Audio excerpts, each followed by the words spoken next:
In today's video, you'll be learning how to use MailOption's Post Email Digest feature. And I'll be leaving a link to the documentation page for this tutorial in the description down below. Alright, so from our WordPress dashboard, let's hover over MailOption and click on Emails. We'll click on Add New and we'll choose Email Automation. Okay, so now we're going to name our title. Let's call it Weekly. And next, we'll use the drop-down menu to select a type.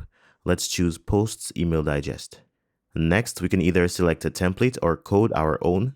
I'll use the template. And I'm just going to go ahead and close this little message here.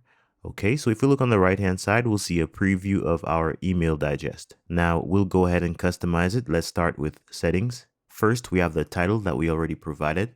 Next, we have a subject field.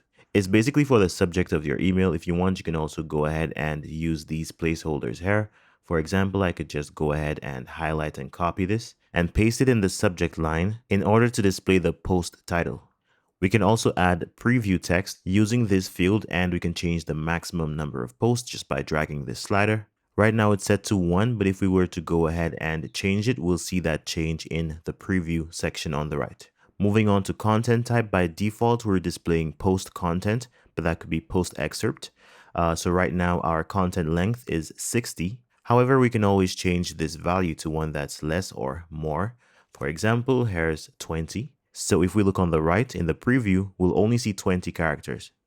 All right, now moving on, we have an option to select the post types that we want to display. We can choose an option from this list. By default, it's set to WordPress posts. We can also restrict to specific formats or post categories, as well as post tags. And in addition to these, we can also restrict to specific post authors. All right, now in the recipient section, we can select a connection. So we just need to choose where to send our email newsletters. I'm using MailerLite, so I'm going to select my email list. And if you're like me and you have more than one email list, you can always select the one that you want to use from this list. And finally, we need to set a schedule. So let's do every week on Sundays at 6 a.m.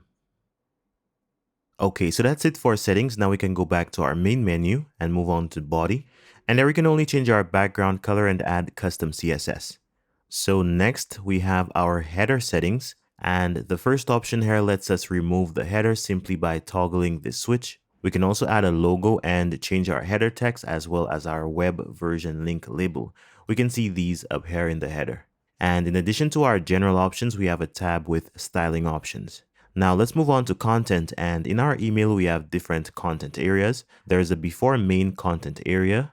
If we open the editor and just type in something random, like random, we can see it up here above the posts. There's also an after content area, which is below the posts. So if we were to type in the same thing, which is random, we'll see it appear below our last post.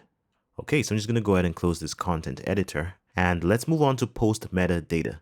So here we can check the metadata that we want to display on our posts. We can see that author is being displayed, now categories and date. So these are options that you have. Also, if you want to remove the title and image link to your post, you can toggle this switch. You can toggle the next one to remove post content as well. If you want to remove the featured image, you can toggle this one. However, if you're displaying it, you have an option to add a fallback image. So all you would need to do is add your image link to this field. And the final option lets us remove the read more button. Now, if your button is being displayed, you can edit its label in this field right here. Now, if we want to style our content, we can do so in this tab using the provided options. We also have a set of straightforward options to customize our footer.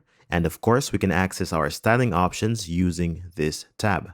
Alright, so finally we can go ahead and send a test email to see what our email digest would look like. So if we just click on send like this, our email may not go to our inbox. So as you can see here, I'm using a temporary email service, and no matter how many times I refresh this, we won't be seeing an email popping up. However, that email will be sent to our admin email address.